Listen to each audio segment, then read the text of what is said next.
Texas State Athletic Trainers Association's purpose is to promote, enhance, and advance the athletic training profession in Texas. In Texas. In Texas.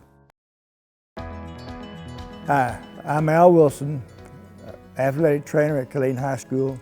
I started in 1961. Another about that time, flash hit, and nobody was hit by lightning, but boy, I mean, we didn't have to tell them to get off that field. Everybody laughs about my coaching experiences. I had a perfect record. We played 5 junior high football games and never scored a point. So I had a perfect record. The godfather of athletic trainers in Texas was a terrible coach. But that's kind of the point. Back in 1961, Al Wilson was an assistant coach, not an athletic trainer, which he should have been. When I came, there was very few high school athletic trainers in the whole state of Texas. And they said, well, let's just call him Doc. Come to find out, it's just like the coaches. When the coaches go to coaching school, hey coach, hey coach, hey coach, and everybody turns their head. Well, we're Doc, and everybody calls us that all over the state of Texas. Al Wilson's transition from coach to doc happened early in his career. We did not have lightning detectors. It was common sense. Common sense. 10 years in, Texas began licensing athletic trainers in 1971. And you talk about 50 years, what a milestone that we've made it 50 years as a licensed profession. My number is 0113. It was interesting because the last meeting I went to some years ago, the little girl signing me in just kept looking down and looking up and looking down and looking up and said, "You're one of those original guys, aren't you?" And I said, "Yeah, and I'm still standing here signing in." There's over 8,000 numbers. My license number is number 120, and that tells you something about my experience level. You'd put it over the sock, and then use what we called back in the day was the Louisiana heel wrap. No, there's no 001. 101. They added 100 because there didn't want to be one. You know, when I got into the profession in 1974, you know, we used the modalities and the techniques that we were taught and were efficient at the time. You remember this? I do remember that. In fact, I still have one of these. But as I grew in the profession, things changed enormously. You know, there were modalities that I used that weren't even invented in 1974. This is a little holster I got when I was a sophomore in high school, and had a little tape ring on it, wore it on your belt, your scissors. These loops are for AM caps, you know, ammonia capsules, which we used to use rather liberally in those days with concussions, which we don't do anymore now. 50 years ago, athletic trainers began being properly recognized for their work through licensure, but that didn't immediately promote them from their position of assistant coaches. The evolution of the profession has been more about the way outsiders perceive it than how athletic trainers perceive themselves and their work. When I moved to Austin, the pay was not anywhere near what it is now. We didn't have a budget. There was still a lot of the rub a little dirt on it type stuff. There was a lot of that still going on. And over the years, especially in the state of Texas, I really think Texas is still a leader in the athletic training profession. When I graduated, it was largely a male-dominated profession. And our statistics now are I want to say 55–60% women. And if you look at student population, it's even higher than that. When I got into this profession, I never would have dreamed that there would be females standing on the sidelines of the Super Bowl. If I could make it like one key word that I feel like has changed in my 22 years, it's the word respect. The value now that's being placed on the services provided by athletic trainers, I think, has changed tremendously. And I think that is all due to the hard work and efforts of all of the licensed athletic trainers in the state of Texas. Well, I taped my first ankle in 6th grade.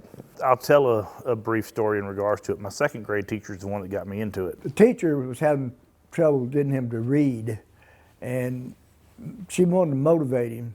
She needed something to motivate me, so she went and bought one of those plastic doctor's kits and gave it to Dad or told Dad to fill it up with some supplies.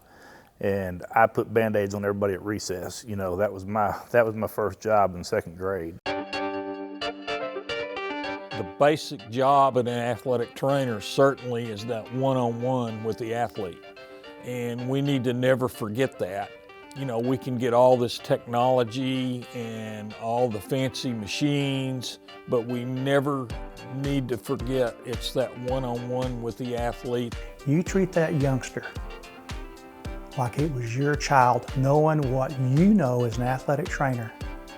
Whether you put them back on through, put them back on through so you never go wrong. Treat them like they were your kids and how you expect your kids to be treated.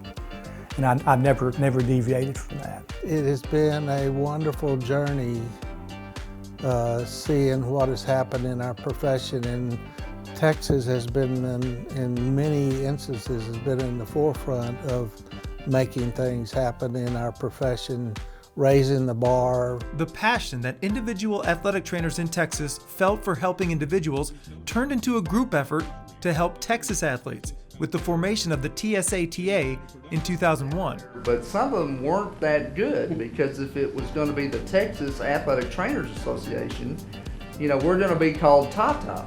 And so the Texas State Athletic Trainers Association's purpose is to promote, enhance, and advance the athletic training profession in Texas. In Texas. In Texas. Texas.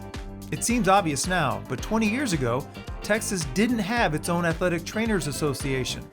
It was also obvious to Texas lawmakers. The chair of the Public Health Committee actually said that he wasn't concerned about any organization that represented Texas and Arkansas. This was the Texas legislature, and they were only concerned with issues that affected the citizens of Texas. At the first meeting that we had in Austin, June of 2001, that in that meeting there were a lot of big things that came in, not the hiring of me, but the vision that that board had.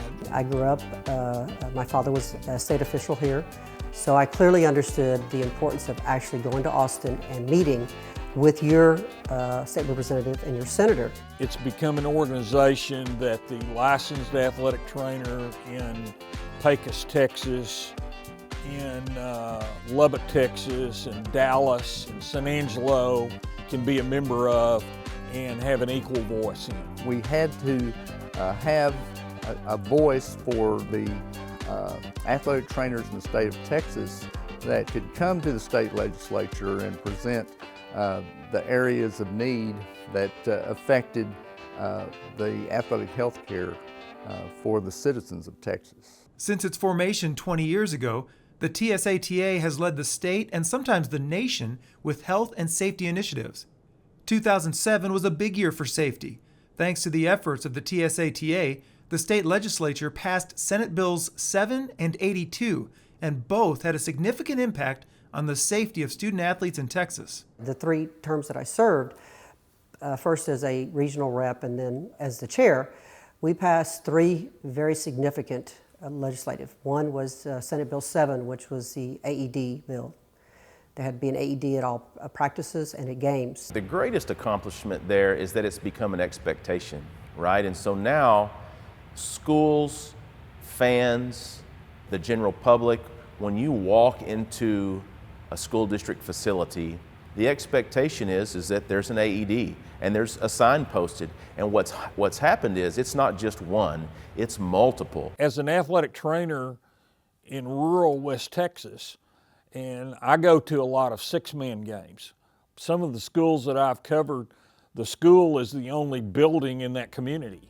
There have been countless stories of athletic trainers saving lives because of the availability of having an AED present. We passed Senate Bill 82, which was a vast safety legislation. Included everything from asthma inhalers had to be readily available. There was part of the legislation that had to be, when there are games and practices going on, you had to have clearly marked emergency lanes had to be open. And I think that part of that bill was that all students had to have CPR. I think that came out of that bill. TSATA, with the help of the AED bill, the concussion bill, things of that nature, TSATA has really helped get those bills passed. AED, I am so glad that we have that now, and I'm so glad that it's a bill that says that every campus has to have one. There has not only been athletes or our patients that we've saved, there's also been fans in the stands that some of my colleagues have saved. In addition to those 2007 safety bills, the TSATA also persuaded the Texas Education Association to approve a sports medicine course taught by certified athletic trainers. In 2006, the Texas Education Agency approached Spanky Stevens and our lobbyist with the idea of the TSATA taking on the courses that teach sports medicine in the state of Texas. The sports medicine classes are being taught all over the state, and every 3 years there's 80, 90 school districts that have to send in their thing. They say they have stacks and stacks of papers. What we would like for you to do is to develop a program, a sports medicine program, that can be taught in the school districts. But along came the idea of the sports medicine class. And that was another thing that has saved a lot of athletic trainers' jobs, because athletic trainers, through the work of Dennis Hart and his group, put together a sports medicine class and got approved by TEA, and TEA allowed it to be I'm not what the proper term is, but allowed it to be a class that athletic trainers could teach if they had a license, and they would not need a teaching certificate. And that's been a huge thing that promotes athletic training to high school students. And we think that obviously that's a great benefit for us, because starting that interest in athletic training at the high school level will end up giving us the leaders of the future. It saved our TSATA because we had $800 in the bank before that class. We believe that the implementation of the sports medicine courses not only provided students this great opportunity, and it also gave the athletic trainers the opportunity to teach what they were experts in. Mesquite, Texas. Meanwhile, in Mesquite, Bucky Taylor's research on concussions led to his school district implementing a return to play policy that no one else was doing. I went to our athletic director, our team doctors, and they thought it was solid. It was good medicine, and the athletic director and I took it to the school board, and the school board thought it was a good, and we established the first concussion protocol in the state of Texas, and maybe the first high school protocol in the nation. At about the same time, the effects of concussions on NFL players was a big topic, so big that Dan Rather from 60 Minutes interviewed Bucky about his work in Mesquite. And that first concussion that he had was when he was a freshman at Mesquite High School. Was that case of sort of a light bulb went off? Absolutely. Emboldened by the national attention, Bucky and the TSATA began lobbying state lawmakers, eventually resulting in Natasha's Law, passed in 2011. You know, I got with Dennis Hart, and we figured that this was a starting point, especially after the Dan Rather interview, that we had some impotence there, and we needed to get a group of folks together and try to bring about a law in the state of Texas. Being able to advocate and to push through legislation that is truly benefiting the student athlete, mostly in secondary school, but not only. Natasha's Law is any high school or college athlete who has suffered a concussion. So the TSATA has had an incredible impact on protecting the lives of athletes, especially throughout the state of Texas. House Bill 2038, Natasha's Law, not only protected kids, but it protected coaches, because coaches were making medical decisions about a head injury that there is no way that they're trained for. There's no telling how many coaches we protected through the passage of the law from making a decision, sending a kid back into a game that should not be sent back into the game, that should be sent to the doctor and should be evaluated, and getting away from the idea, well, it's just, you know, he just got his bell rung. Well, it's a whole lot more than that. A little bit about concussion, a little bit about the law. We are proud of Mesquite because of Bucky Taylor's great work in researching the actual materials that brought to light the need for concussion recognition and management. We were ahead of the NFL in how we approached the management of concussion. And so with Bucky's history there and his good work, which we'd already had a bill in place in Mesquite ISD. Currently, the TSATA is working hard to update its Practice Act, which provides guidance and leadership for what athletic trainers can do. The scope of TSATA athletic trainers has expanded quite a bit in 20 years. So there was no way I was getting rid of this. You know, I got to keep a hold of this. You know, just because somebody like Mark will call up and say that they need it, or Dennis or Bucky will call up and say, hey, you got some of that snake skin? As we move as a profession outside of the field house and into multiple areas in the doctor's offices, into industrial settings, you know, where we are all finding out an athletic trainer is a valuable asset. We've seen over the years athletic trainers moving into public safety. We've seen athletic trainers moving into things like NASA, aerospace, but I think one of the great places for athletic trainers to continue to accelerate is within the educational system framework. Texas was the first state to have a Practice Act across the country. And again, when our Practice Act was written, we were largely working with athletes. Being able to expand our Practice Act to, say, activity, and there are other changes as well, but to me the most important is identifying our skill set as someone who works with activity-related injuries and not necessarily athletically related injuries. Navy SEALs, the Special Forces, NASA, on and on, you know, Homeland Security. You know, the Marines trained 40 athletic trainers to be a group to be sent out in the Marine Corps. Lackland Air Force Base in San Antonio has embraced the expertise athletic trainers can bring. So we're not trying to get an athlete ready for a Friday game day. We are preparing them for the long term. Jerry Greason worked most of his career at UT San Antonio, but now contracts at the base. The main thing about this is we've learned that we can step outside of the traditional setting. Whoever that first person was who decided, I don't have to work in the high school or the college and go off and work in an industry, to go work at NASCAR, to go work at NASA, to go work at the military. And that's where all athletic trainers are. They were to me, a set of pioneers that we can never thank enough. Jerry has been with Lackland since 2019. In some ways, it's the same work he's always done. In other ways, it's a lot different. I've had sergeants and majors tell me this. They said, Jerry, you need to remember something. You're working with a lot of airmen. Some of these guys won't come back. Some of these guys won't survive.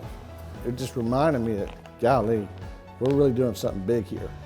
And sometimes we take this for granted. In the spring of 2020, when COVID-19 shut the country down, athletic trainers stepped up. Houston Methodist Sugar Land brought in about 20 ATs to assist, and the medical professionals there quickly realized they were being assisted by medical professionals. It took a little bit of convincing. A few of the folks thought it might have been a little bit out of our scope, but if you look at our licensure law and so on, we work under the direction of a physician. If the physician gives you a directive and that physician feels as though you're capable of handling that direction, we can step in and do it. It's been nearly 2 years since the pandemic began, making it hard to remember how scary it was back in the spring of 2020. As Houston Methodist Sugar Land's ICU began filling up, at a time when there were still more questions than answers, athletic trainers were there. The ICU personnel, the nurses, the respiratory therapists, the physicians, they were drowning because we had so many patients that they were behind the 8 ball day in and day out, and patient care was actually at risk. So the perception amongst people, once they see the abilities of what an athletic trainer can do, completely changes from the misconception of being a glorified coach. We're not coaches, we're medical professionals. The profession has come a long way since 1971 and has gone through enormous changes, both internally when it comes to things like equipment and modalities, and externally in regards to perception from coaches and the general public. What hasn't changed is what kind of people are drawn to this profession. We kind of called that snakeskin. It's kind of a real thin, plastic-coated silicone gauze, but it had no stretch to it. But it sure be taped directly to the skin. At the end of the day, athletic trainers want to help people. Bottom line. I just know that this was a calling for me. This is what I was supposed to do. I tell the young athletic trainers who are studying going to the profession, it's not a job, it's not a career, it's a lifestyle. The day that I can't have fun with the kids is the day that I throw my keys on the desk and say I'm done. I think anytime you selfishly draw from something and don't put back into something, you're going to lose. And I think it's very, very important that people take time out of their lives and serve to make it better for the people that are following us. And I think we've done that. In 2001, our dues were $50 a year. And this coming 2021, our dues are $50 a year. We're not in it to make money. We're in it to serve our profession, and we can't ever lose sight of that. It was a long ride, but it was a ride worthwhile.